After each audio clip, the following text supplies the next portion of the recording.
نرحب بالأخ ياسر، وإلا سمحتي نعطي غير الخبر.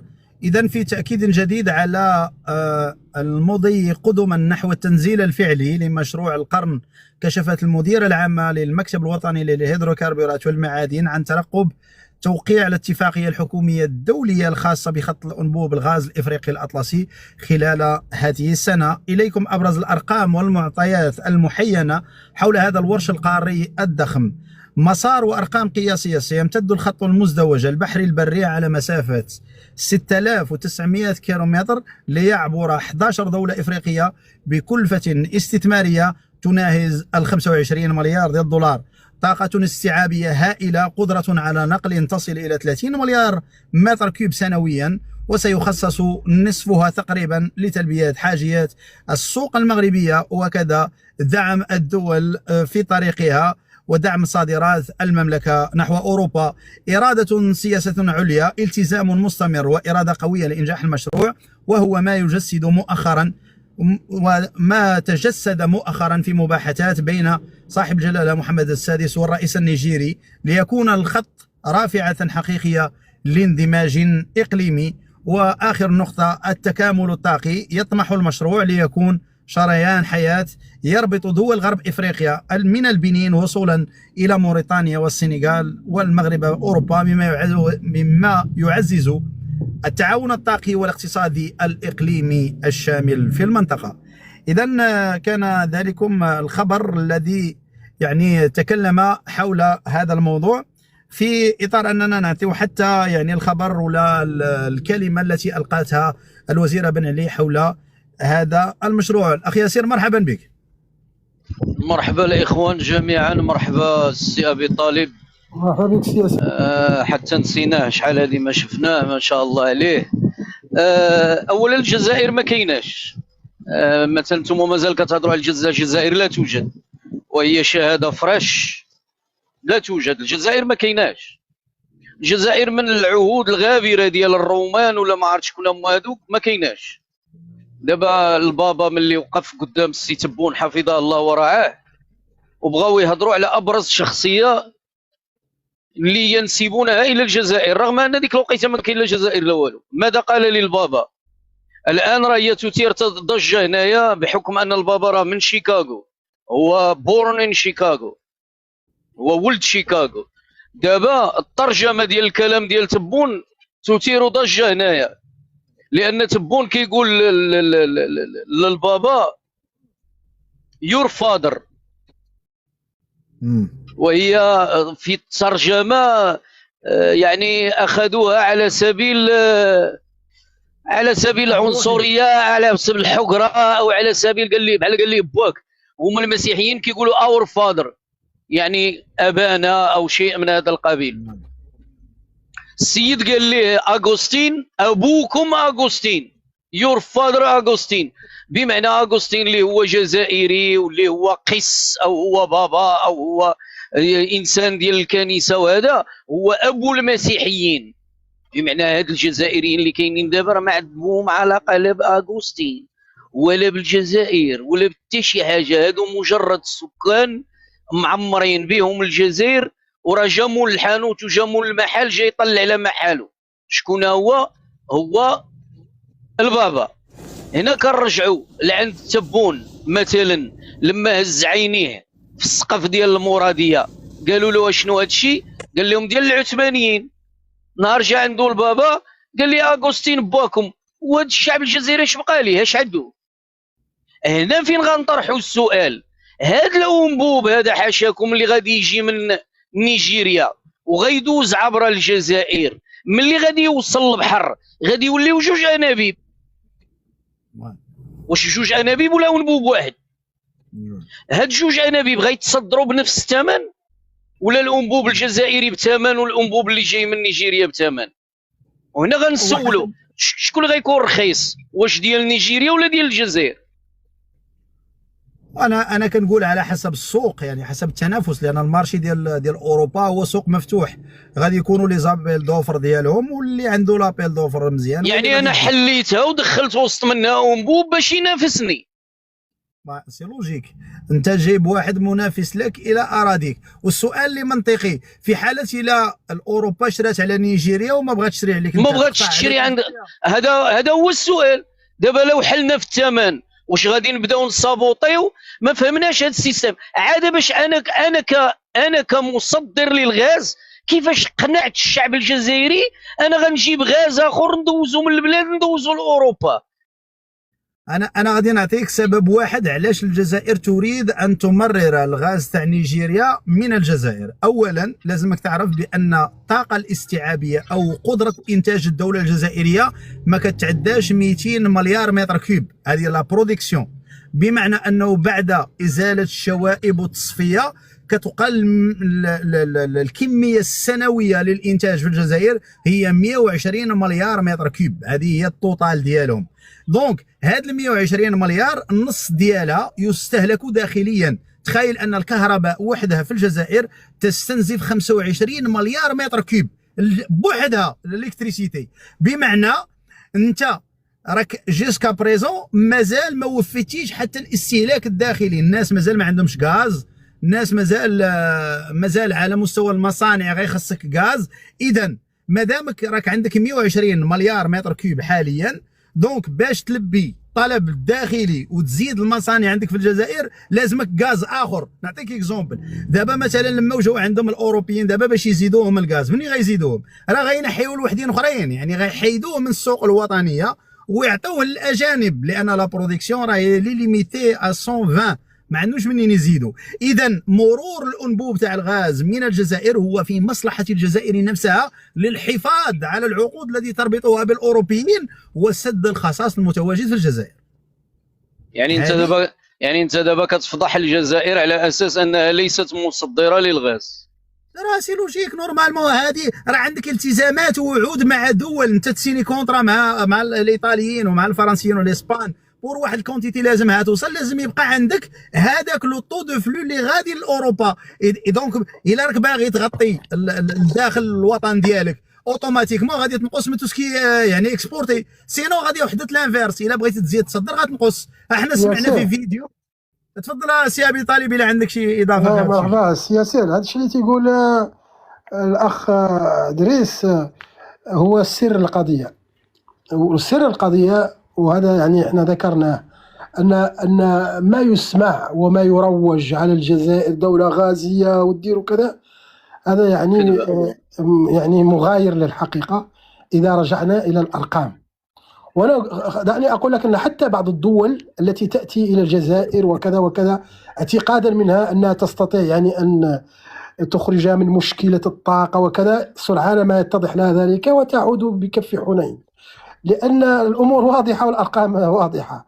هما عندهم واحد الكميه وكيستعملوا اكثر من 50% منها وما زال في نقص، وبالتالي يعني قوه التصدير عندهم راهي غير عاديه. بالسيف الا كفاو هذيك ايطاليا اللي عوضوا بها غاز الروس ثم ينتهي الامر، ما في اي شيء اخر. بل على العكس، بكثره الوعود اصبحوا يعني كما يقال يقتطفوا على الاستعمال الداخلي مقابل حتى يوفوا بالعهود الخارجيه، وهذه هي يعني المشكله. اذا هذا قضيه الغاز يعني عادي جدا، ما كاينش شي حاجه كبيره. ولذلك كما قال سيغطي على ذلك اذا جاء انبوب من نيجيريا، هذا يغطي ويجعل منها، لان هي تريد ان تتحول اليوم الى مركز للغاز، غير هي بامكانياتها الخاصه لا تستطيع. بل اقول لك ان ابعد من ذلك، المغرب بالسياسه الماشي بها اليوم يمكن ان يكون على العكس هو مركز توزيع للغاز.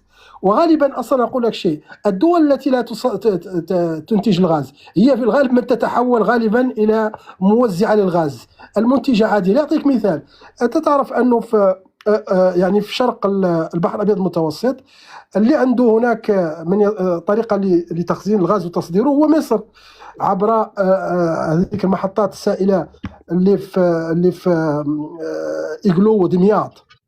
هذيك تدخل باش تصدر اسرائيل تدخلها الغاز ويتم تسييله وتستعمل منه مصر ما تحتاج، والباقي يباع لاوروبا والى الخارج. وبالتالي مصر تحولت من ثم الى هب غازيي، وهذا هو الذي اليوم في ميناء الناظور. الان المغرب في اتجاهه يعني الى ان يكون مركزا لتوزيع الغاز، وهذا هو الذي في الحقيقه اصبح هاجسا للجزائر بكل امانه. صحيح. تحياتي اخي ابي يعني دابا السقف المراديه فهو عثماني، والغاز لا يوجد، واغسطين فهو اب للمسيحيين. اذا هنا وبوغادوم قال لهم بان اصل الجزائر دوله مسيحيه ولائحه الصمم. لا، هو قضيه المسيحيه، وقد انقلبت الامور. دابا لقينا جميع المواقع تتكلم وتفتخر باغسطين وتفتخر بكنيسه ما شاء الله من اكبر. احنا فقنا مع الصباح لقينا الجزائر اصبحت مسيحيه على مختلف مواقع التواصل الاجتماعي. ياسر اسمح لي، يعني قبل ساعتين صادفت يعني زياره البابا ليو 14 هذا العنابه، واستمعت الى الشروح التي كانت تقام بها. طبعا هما كيشرحوا لي، ولكن ما كاين حتى شي حاجه واقعيه بالهضره، كيشرحوا له بالكلام. كان هنا كذا، ويركزون له ان قبل الاسلام كانت المسيحيه. انا سمعت هذا ذهلت، يعني كان مركز يركزوا له على هذه القضيه. والله هو وزيره فرنسيه راه خرجت، وانا انتظر ان الجزائريين يعني يتعاملوا معها كيف كيتعاملوا معنا احنا المغاربه. وخرجت ودارت تصريح بان زياره البابا كانت على اساس ان الجزائر فيها اكبر عدد ممن يعتنق المسيحيه. نتمنى ان يهاجموها كما كيهاجموا. لا بلاتي وكملها ويتعرضون للاضطهاد. نعم، انا ما بغيتش زعما نزيد انايا نكمل. ديال السيده هذيك اللي تكلمت، نعم السيده تكلمت بانه الغالبيه يعني العدد الكبير منهم هو مضطهد داخله. خليك معنا الاخ ياسين، نسمعوا الاخوه اللي زالجيريا اللي دون نعاودوا نرجعوا ليك. المهدي، مساء الخير. مهدي راك تنعس هنا في اللايف. عليكم الجيريا، مرحبا. وي السلام عليكم. اولا انا خليني من الكلام هذا التافه. وعليك السلام ورحمه الله. بالاقل كلام التافه هذا تاع تبون دنق للسقف وتاع المراديه والخرطي، هذا التحليل هذا تسمى هذا موش داخل لي راسي مره وما نعقبش عليه. انا طلعت نعقب على السيد هذا اللي قال لك نيجيري لما طلع على الانبوب تاع الغاز اسكو يكونوا جوج انابيب ولا واحد ولا كيفاه يكون التنافس. يا اخي الكريم راح يكون انبوب واحد باه يكون في علمك.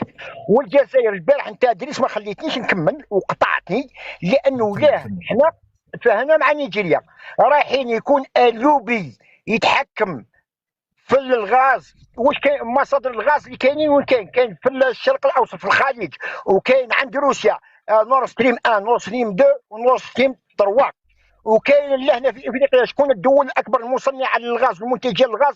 هي نيجيريا والجزائر.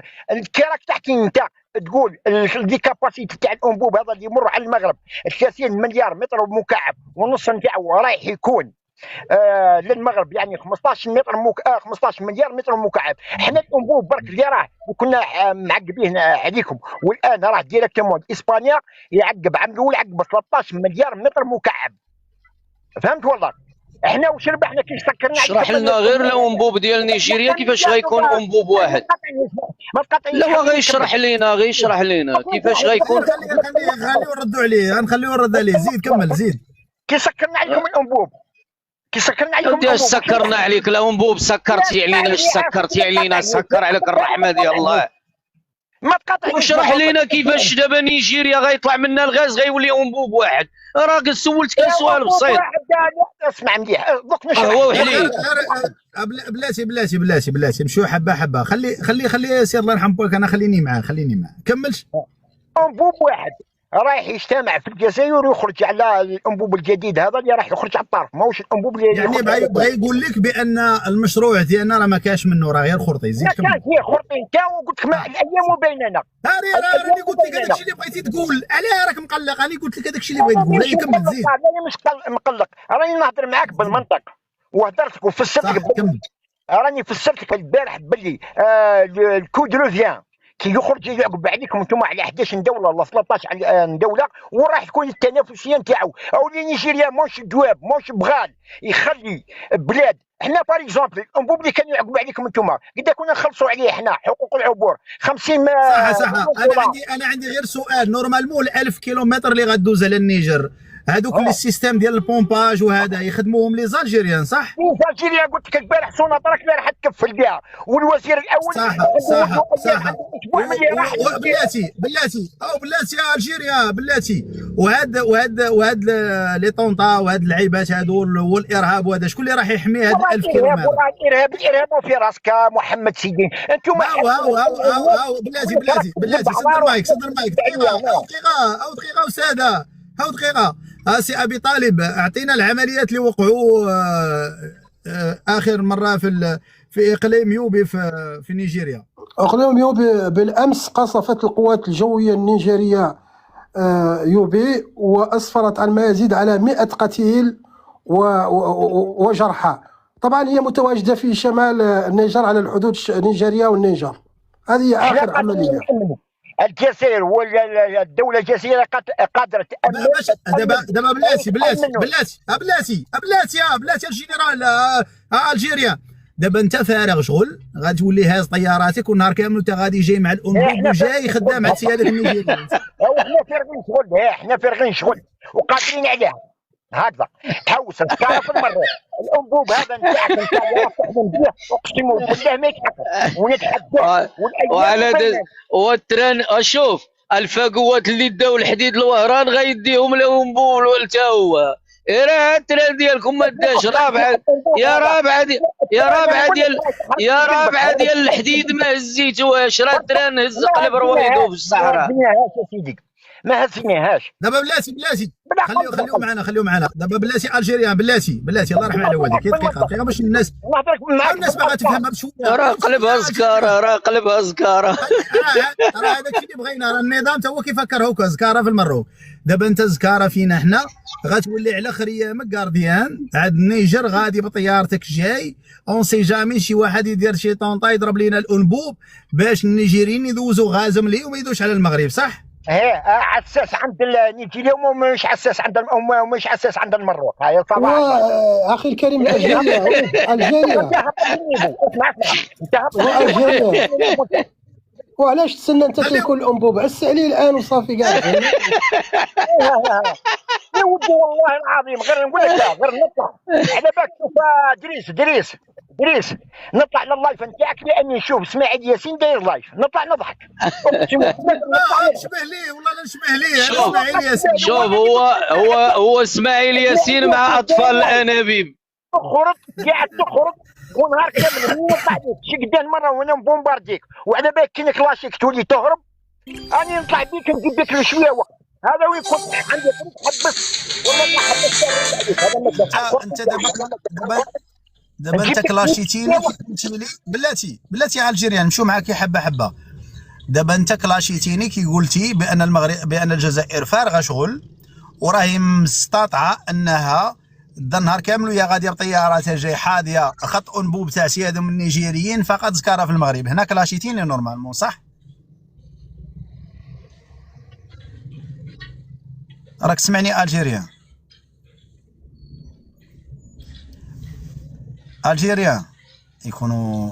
يكون غرق هذا ولا واش داير؟ لا الطياره دايزه اللي كتحضي الانبوب كتاثر الكونيكسيون. يا واش من لا كونيكسيون انت اللي راك تكوبي دير في الميوت. ماني درت لك ميوت اخويا انا يديا ما عنديش واش داني. انا طبعا انت نهضر وانت دير لي الميوت ما تخلينيش والله كنتي نكلاشيك. والله العلي العظيم ماني توشي لك المايك ولا شي حاجه. الا كانوا لي موديراتور الله اعلم. انا موديراتور تاعك اصبر لي موديراتور شكون اللي سد لي المايك باش ما يعلقش لينا. عطونا شي واحد سد لي المايك. لا ما طاحش لي فمو. لا ما شوف المستوى تاعك طاح له فمو. لا كتبوا لي كومونتير راهم يكتبوا والله لا يكتبوا لي كومونتير اقسم بالله العلي العظيم. يخوفوني بالمستوى هذا يخوفني انا المروكي يخوفني بالمستوى. قسما بالله الجيريان لا كاتبه واحد في كومونتير اقسم بالله العلي العظيم. قال لي واحد طاح لي فمو. اصبر انت مازال عندك سنان ولا طاحوا نورمالمون؟ باسكو الصوت يجي ما عندي حتى سنه صباح هكذا برد شوف وانا انت اللي كتقول اسماعيل ياسين عندك مستوى انت كيفاش ما فهمناش هذه القضيه هذه. ايوا انت اللي تقول اسماعيل ياسين يعني هذاك مستوى هذاك. والله العظيم غير مخير كتعصر اصاحبي غير بشويه عليك. بلاتي ياسين بلاتي شحال رافع عمرك شحال رافع عمرك نورمالمون شحال؟ قداش تقول انت ديفينيتوار؟ عندك 42 لا اكثر 50 60 هذا 50 لا عنده 59 55 في عمري 55 سنه قاري ومعاود قاريها اوطور الفيرس فهمت والله نقراك انت دابا انت ملي قريتي وعاودتي قريتي روتوفيرس مشى هذاك الشيء اللي قديم بقى عندك هذا الشيء جديد صح؟ فهمها كما حبيت صح معليش بلاتي دابا انت راك تقول باش نخليو الكلمه ونرجعوا للاخوان باش الناس تستفاد ما نقعدوش في نقاش هكا كي شغل ما غاديش نستافدوا حتى حاجه نورمالمون الا بقينا هكا نهايطوا. دابا انت تقول بان المغرب ما غاديش يمشي قدما في هذا المشروع صح؟